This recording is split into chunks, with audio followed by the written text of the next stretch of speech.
Hello, I'm James Barth from Rock Hard 4x4, and today I want to show you a little bit about the skid plate system we build for your JT Gladiator. Now this particular one is a diesel, but it covers about everything.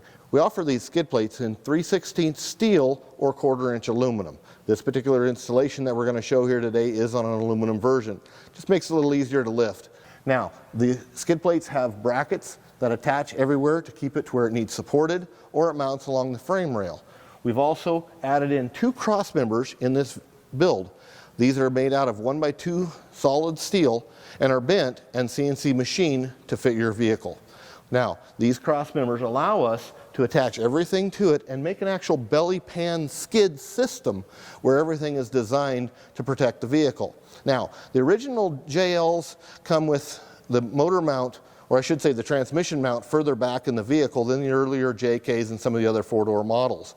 With this being moved back to accommodate the 8-speed transmission, what it's done is it's made it so that the distance between the cross member and the front of the oil pan skid was too far that we felt adequate to give you enough strength. So we've added these 2 cross members, one here in the back and one here in the front, around your factory cross member. This also helps strengthen up the frame in the center, which a lot of the JLs and the JTs have a weaker frame than some of the earlier vehicles because of the styling of metal, and they've brought the weight down by making it thinner. So we went ahead and strengthened it where we felt adequate to get enough strength so that you're not, when you drag this vehicle over the rocks, you have the protection you need to not be bending it. So with these added cross members, this full belly pan skid, your full oil pan skid, the access door to change your oil, the access door on the diesels to change your fuel filter, makes it so you can drag your vehicle over the rocks and whatever you're out in the areas that you're out wheeling in.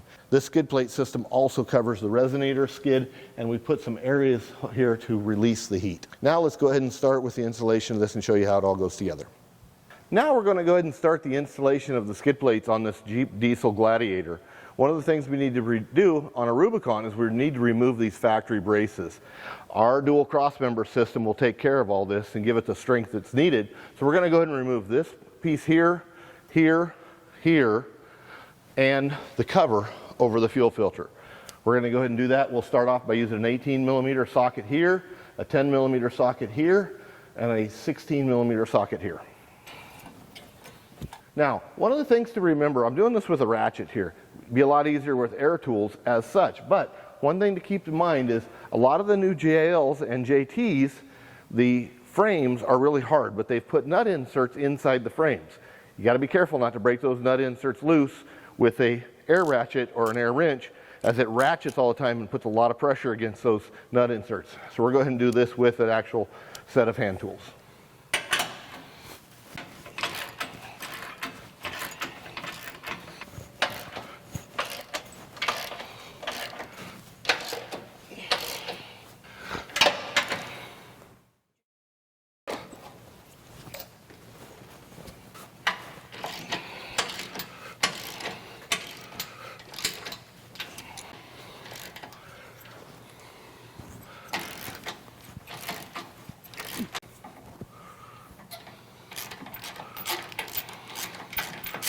Now we're going to go ahead and remove the fuel filter cover. We're going to use a 10mm socket here on these smaller bolts.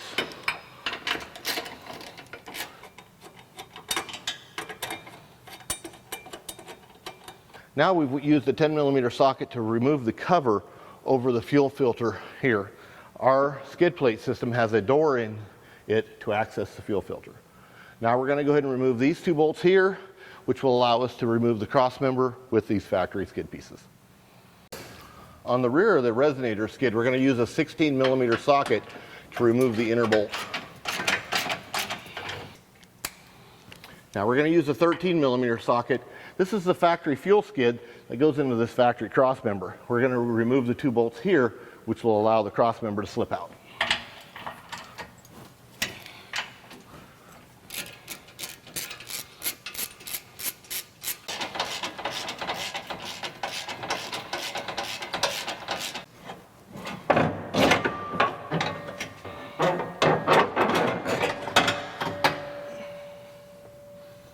Now we're going to go ahead and install the main belly pan skid up to the factory cross member. You'll see that you have a factory bolt here, here, here, and over here, but what we're going to be using is these two here in the center and this one here.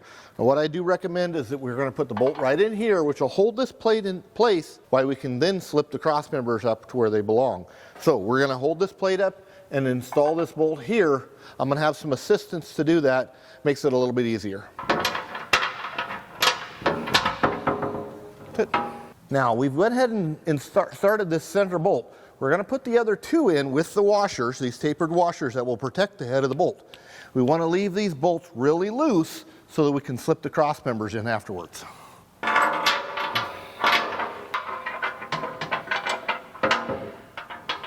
Now we're going to go ahead and locate the front cross member, which is the cross member that does not have the extension piece on the one end.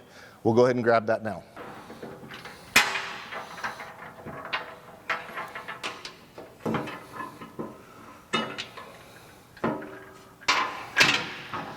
Now, some customers have asked, why do we run these big heavy-duty cross members in our skid plate system? Jeep did a fairly decent on their factory cross member here. The two that we add give us enough strength to support the vehicle. In the Jeep, on the JKs, this cross member used to be way further forward. With it being back here, to go from here to the front of the oil pan and also to the back is too far to span.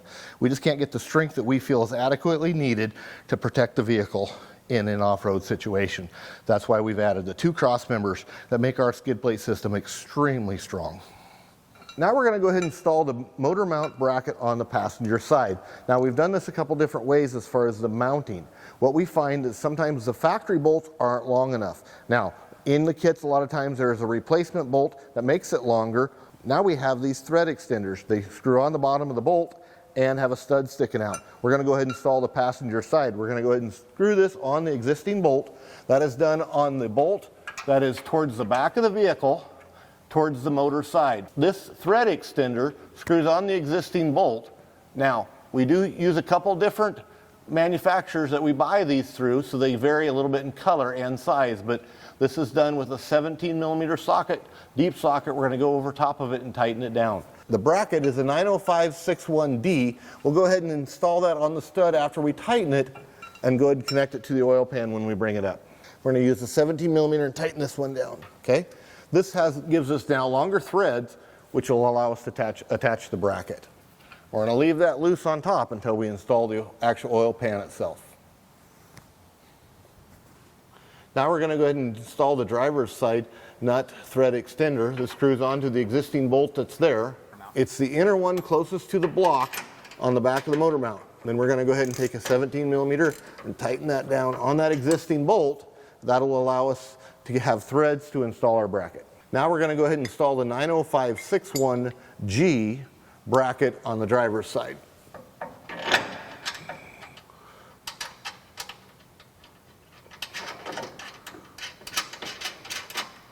We're going to leave it loose until we install the actual oil pan itself.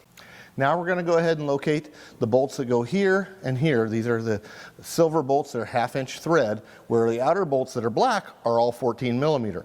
So we're going to go ahead and locate the threaded bolts here and the oil pan, and we'll go ahead and connect that. Now we're installing the 1/2-inch bolts with the tapered washers, rock domes, that protect the head in through the cross member here. These bolts go through the oil pan, through the belly pan skid, and into that cross member that we added. Leave everything loose while you're mounting it. Now we're going to go ahead and take the rear cross member and fish it across, and going across where the factory one went by the factory fuel skid. Now we'll go ahead and take the bolts and go up through here and into the frame to hold it in place. As you can see here, our cross member goes on top of the fuel skid bracket where the factory one also went. Now we've went ahead and started one of the black metric bolts here and one of the silver metric bolts that are really long on this corner because of the extra space or length here. Now go ahead and locate the exhaust skid plate. The skid plate's going to slip in between the cross member and the belly pan skid here in the front, and it's going to be mounted down the frame rail on these three brackets. We will also be installing another bracket here on the inside at the back. So we're going to go ahead and locate the bolts, which we've done, and the washers, and we're going to slip this skid plate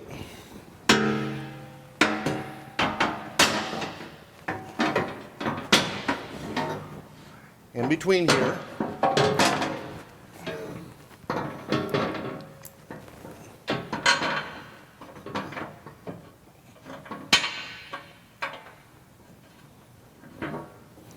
And we're going to start the bolts, which will hold it in place.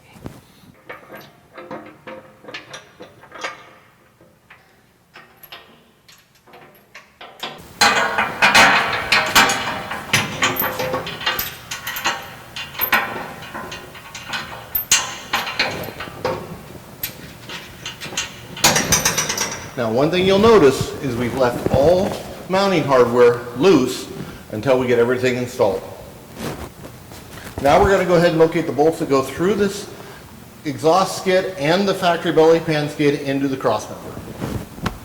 This will be done with 2 1/2-inch bolts and 2 tapered washers.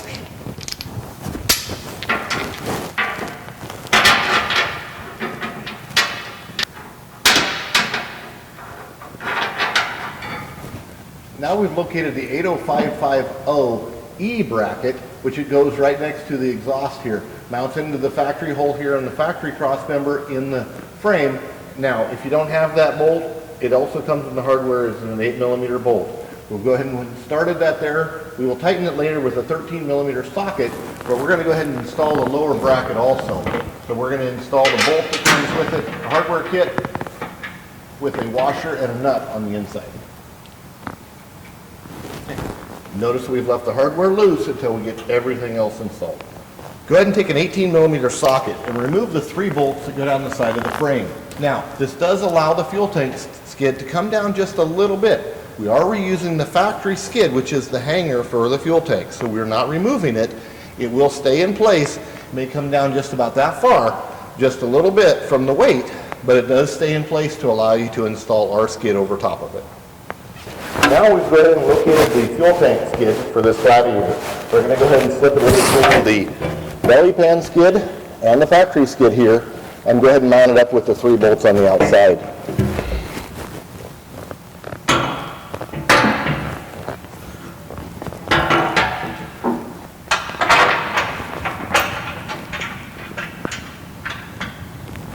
Now when you wedge it in between here, it works best to get it in between the crossmember and the belly pan skid first, and then go ahead and line it up in the back.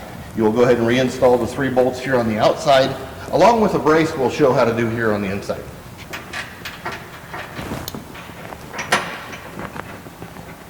Now go ahead and locate the 2 carriage bolts. We're going to take the 1/2-inch one first, go through the large hole, through the skid plate, put a washer on the top, and then the lock nut. Then the lock nut on the top. Do the same thing for the outer one. Our cross members get used in different applications. This particular one has another bolt hole here in the center, which is not utilized here on the diesel install. Now we've used a 16mm socket and removed the factory bolt. We're going to install the 80550G bracket. The bolt will go through it into the factory hole, and we will use our threaded bolt here at the bottom, which goes into a nut that's welded on. Now we're going to go ahead and install the second bracket on the inside towards the back. This will be an 80550D as in David.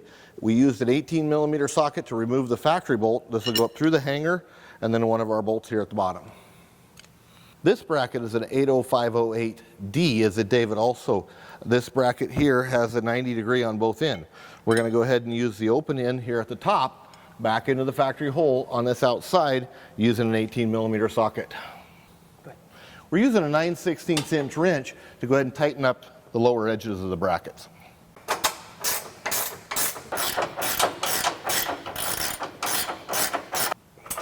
Now that we've tightened the lower, we're going to go ahead and tighten the top. This one here, it's going to be a lot easier if we have a swivel socket. So I'm using a 16mm socket here with a swivel to tighten this upper bolt. I'm using an 18mm socket and go ahead and tighten in all the bolts on the hangers that hold the fuel tank skid in place.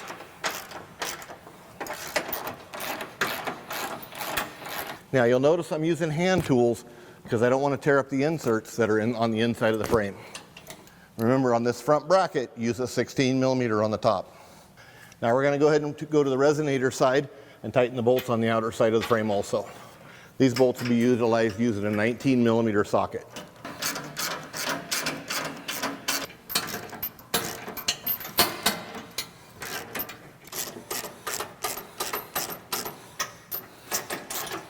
Now, this bolt here at the top, onto the factory cross members, tightened with a 13 millimeter socket or end wrench.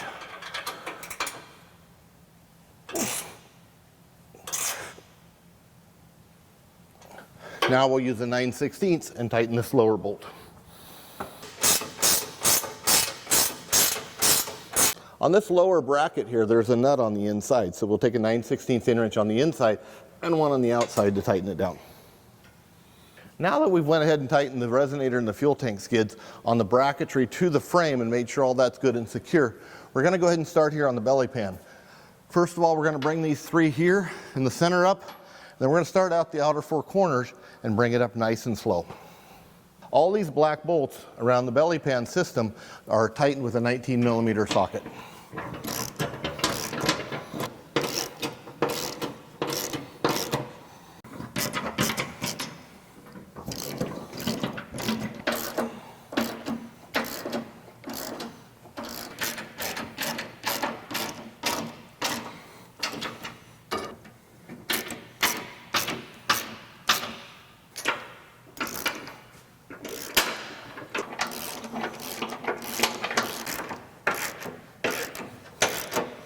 Now we're putting the bracket here now on the inside of the front skid plate, and we're going to put the bolt going through with the nut on the inside. Now we'll repeat the process on the passenger side. Now that we have the oil pan in place, using the 1/2 inch bolts here in the front cross member and the 1/2 inch bolts here on each side at the bracket, and our thread extenders at the top with nuts. Now we're going to go ahead and tighten it all up. One thing to always remember is to check the tightness of the bolt on the door for the oil drain and for your fuel filter excess. Now I'm using 2 3/4 wrenches to tighten the bolts here at the brackets on the oil pan skid. Now we'll repeat the process on the passenger side. Now we'll take a 3/4 inch socket and tighten the bolts at the cross member.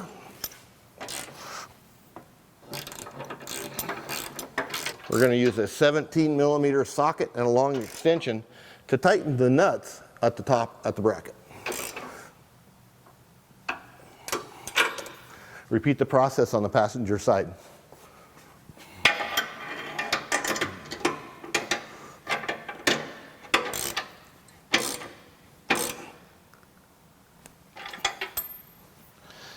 Now that we've went ahead and tightened up everything on the oil pan skid, we've brought our belly pan up evenly by tightening all the outer bolts at the same time and the ones at the cross member.